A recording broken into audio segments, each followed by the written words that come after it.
આખી બોલી અને સાચી બોલી ના. અમે કોઈના બાપથી ન ડરીએ તો આ અંગ્રેજોથી શું ડરવાનું?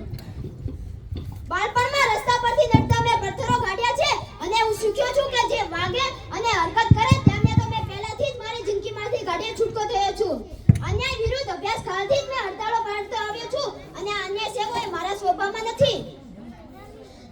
નાનપણમાં મને કાક પડાઈ થઈ હતી ત્યારે પેલો વાળંદ નસ્તર મુકતા બીતો હતો ત્યારે મેં તેના પાસેથી ધગધગતો સળિયો લઈ જાતે જ તે કાક પડાઈની અંદર સળિયો ઘૂસી ગાળ્યો અને તેની અંદરથી બધું પરું બહાર કાઢી નાખ્યું.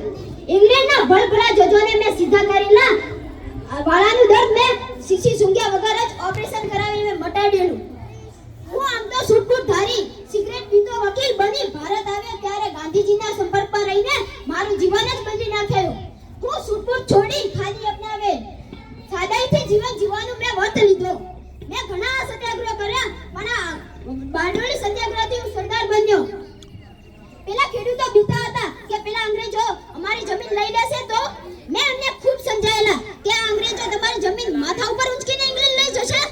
મેં ઘણા જેલવાસ કર્યા, ઘણી ચળવળો અને ઘણા આંદોલનો પછી મેં અંગ્રેજોને ભારતની બહાર જ કાઢી મૂક્યા.